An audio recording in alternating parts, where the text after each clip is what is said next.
할렐루야. 오늘도 말씀 앞에 선 우리 귀한 독일의 형제 자매님들에게 하나님께서 주시는 은혜와 평강이 가득하시기를 간절히 축복합니다. 오늘 우리가 함께 나눌 말씀은 예레미야 22장 20절에서 30절까지 말씀입니다.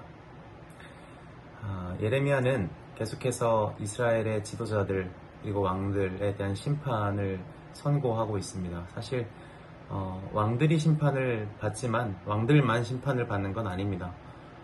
어찌됐건 우리가 왕들에 대한 가혹한 심판들을 읽으면서 그 왕들이 잘못했다라고 생각을 하기가 쉬운데, 사실 그 이스라엘의 왕을, 초대 왕을 뽑은 게 누굽니까? 이스라엘의 백성입니다. 이스라엘에게 왕이 없었나요? 이스라엘에게 분명히 왕이 있었습니다. 바로 하나님이죠.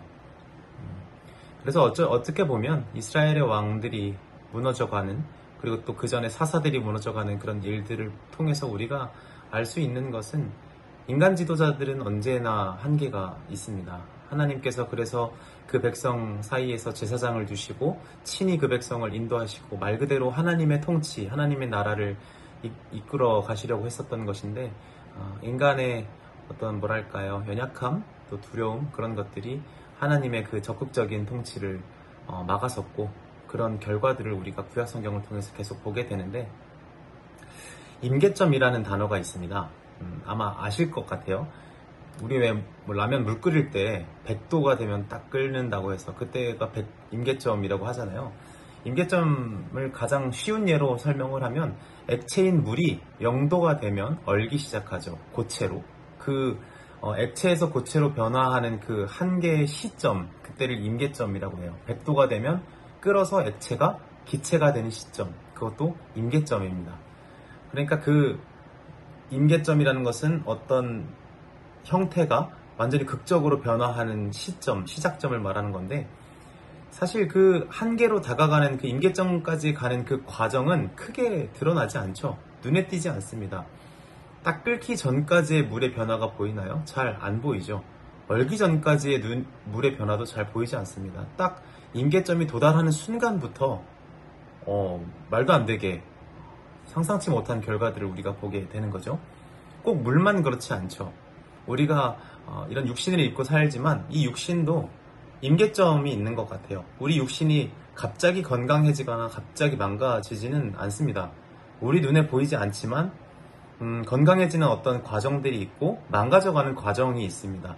그때까지는 괜찮은 것 같은데 라는 생각을 하다가 어느 순간 우리의 건강이 심각하게 망가지거나 또 좋아지기도 하고, 그런 임계점이 있죠. 우리의 영성에도 있는 것 같아요. 우리가 하나님의 말씀 앞에서 서 있지 않고 하나님과의 관계가 무너져도 어느 순간까지는 괜찮은 것 같다라는 생각을 많이 하죠. 그런데 어느 순간부터 정말 걷잡을 수 없이 우리의 영성이 무너지기 시작하는 순간이 있습니다. 또 반대로 우리가 하나님 앞으로 가까이 나가기 위해서 정말 조용하고 고독하고 외로운 시간들을 보내는 순간이 있습니다. 그런데 그 순간을 지나서 어느 순간 우리 앞에서 말도 안 되게 홍해가 갈라지고 또 여리고성이 무너지는 결과들을 우리가 보지 않겠습니까? 그런 임계점까지 가는 그 과정은 우리 눈에 보이지 않지만 분명히 존재하고, 그 임계점을 넘어간 순간부터 우리가 볼 수 있는, 우리 눈에 보이는 정말 상상치 못하는 결과들이 그 임계점을 기준으로 나타난다고 볼 수 있겠죠. 제가 이 이야기를 왜 계속해서 말씀을 드리는 거냐면, 지금 오늘 우리가 읽는 이 이스라엘이 임계점을 넘었습니다. 그 임계점이 좋은 방향이 아니라 안 좋은 방향이었습니다. 예레미야는 선포합니다. 이스라엘의 멸망은 막을 수 없다.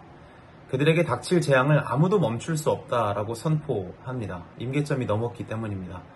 왕들을 비롯해서 모든 이스라엘이 하나님의 음성에 청종하지 않았고, 고아와 과부를 돌보지 않았고, 그들의 죄악이 하늘에까지 닿았기 때문에 철저하게 심판받을 거라고 예레미야가 선포합니다.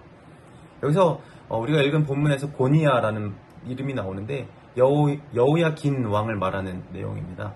그 여호야긴을 비롯한 모든 이스라엘이 하나님의 손가락에 끼워진 옥새 반지와 같이 귀중한 것이지만, 그 손에서, 하나님의 손가락에서 그 반지를 빼서 다른 이들에게, 그들을 삼키려는 이들에게 이 반지를 넘겨줄 것이라고 말씀하십니다. 정말 참혹한 비전을 예레미야가 지금 선포하고 있습니다. 저는 이런 말씀을 읽을 때마다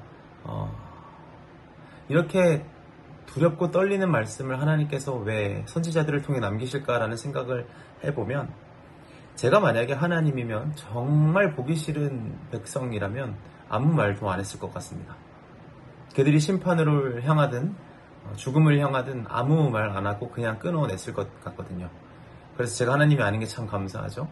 우리 하나님은 그런 분이 아니시죠. 마치 자녀가 계속 어두운 길로, 안 좋은 길로 걸어감에도 부모의 말에 청종하지 않는 모습을 보면서 끝까지 메시지를 남기는 그 부모의 애절한 마음이 어쩌면 하나님께서 선지자를 통해서 계속 말들을 남기는 이유이기도 합니다.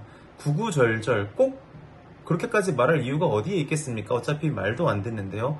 그런데 하나님은 남기시죠. 그리고 그 음성을 듣고 나중에 회개하는 이스라엘이 그 음성을 따라서 다시 하나님께로 돌아옵니다. 어쩌면 하나님께서 남기신 사랑의 흔적이기도 하죠. 우리에게 주신 오늘 20절 말씀에 보면, 너는 레바논에 올라 외치며 바산에서 내 소리를 높이며 아바림에서 외치라. 이는 너를 사랑하는 자가 다 멸망하였음이라 라고 말씀하세요. 여기서 아바림이라는 말이 지명이 나오는데 민수기와 신명기에서도 이 단어가 나옵니다. 민수기 27장 12절인데요.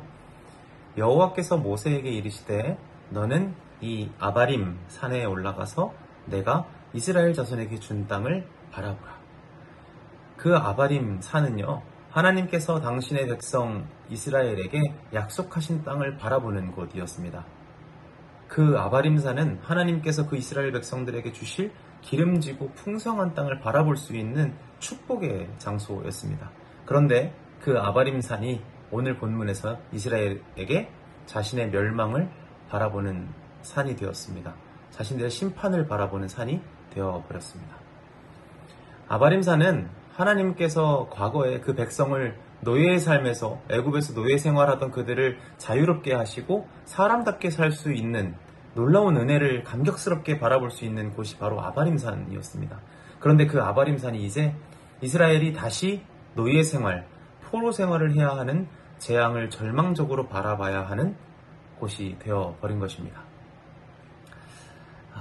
제가 이 산에 대해서 생각을 해보다가, 이스라엘은 애초에 그 모세가 율법을 받은 신의 산으로 부름받았을 때, 약속의 백성으로 부름받았을 때 그들이 노력해서 그 산으로 인도함 받은 것이 아닙니다.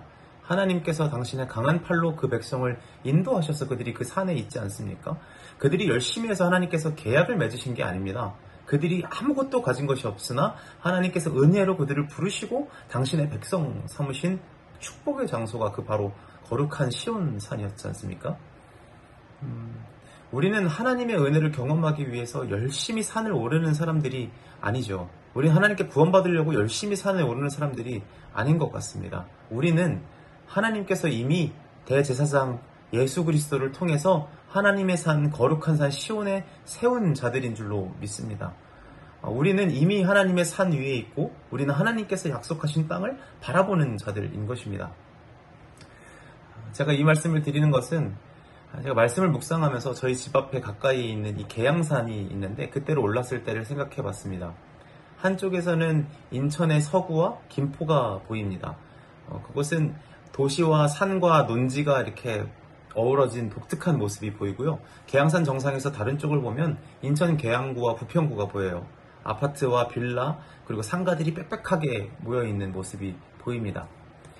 같은 산 위에서 전혀 다른 그림을 볼 수 있습니다.